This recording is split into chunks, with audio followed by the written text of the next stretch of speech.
আসসালামু আলাইকুম। Breaking news, দিল্লির পার্কে ঘুরে বেড়াচ্ছেন শেখ হাসিনা, থাকছেন কোথায়? দর্শক শ্রোতা, শেখ হাসিনা একদম নিশ্চিন্তে তিনি ঘুরে বেড়াচ্ছেন, পার্কে ঘুরে বেড়াচ্ছেন, জনসম্মুখে ঘুরে বেড়াচ্ছেন। তো চলেন আমরা বিস্তারিত জেনে আসি। ছাত্র জনতার বিক্ষোভের মুখে প্রধানমন্ত্রীর পদ থেকে ক্ষমতাচ্যুত হয়ে গত 5 আগস্ট শেখ হাসিনা পালিয়ে যায় ভারতে। এরপর থেকেই তিনি ভারতে অবস্থান করছেন। তবে দেশটির ঠিক কোথায় তিনি অবস্থান করছেন সেটি এখনও জানা যায়নি। এ বিষয়ে ভারত সরকার নীরব।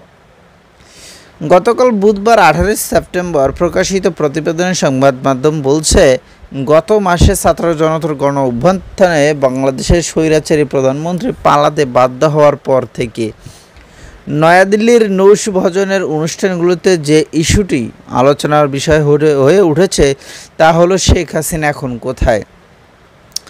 গত 5 আগস্ট বিক্ষোভকারী যখন তারা ঢাকার বাসভবনের দিকে মিছিল সহকারে এগিয়ে যাচ্ছিল, তখন হাসিনা পদত্যাগ করেন এবং বাংলাদেশি সামরিক বিমানে করে ভারতের গাজিয়াবাদের কাছে একটি বিমান বাহিনীর ঘাঁটিতে নামেন।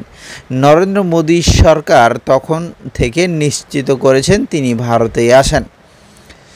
তবে হাসিনার বিষয়ে আর কিছু বলতে বরাবরই অস্বীকার করছে ভারতীয় সরকার। তবে এটি হাসিনার অবস্থান নিয়ে জল্পনা কল্পনা বন্ধ করতে পারেনি।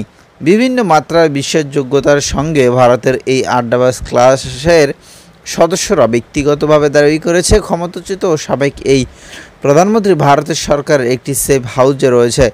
তিনি তার মেয়ে সাইমা ওয়াজের সঙ্গে থাকছেন এবং তিনি চলতি বছরের ফেব্রুয়ারিতে বিশ্ব স্বাস্থ্য সংস্থার দিল্লি ভিত্তিক পদে আঞ্চলিক চাকরি নিয়েছেন। এমনকি তাকে হাসিনাকে তার দলবলের সঙ্গে দিল্লির অন্যতম সেরা পার্ক লোধি গার্ডেনে ঘুরে বেড়াতেও দেখা গেছে। আওয়ামী লীগ যখন বাংলাদেশের শাসন ক্ষমতায় ছিল তখন হাসিনার শীর্ষ বিদেশি সমর্থক ছিল মোদী সরকার।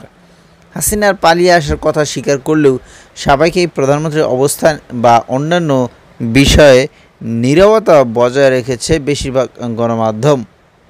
ক্ষমতাচ্যুত পরবর্তী সময়ে তারা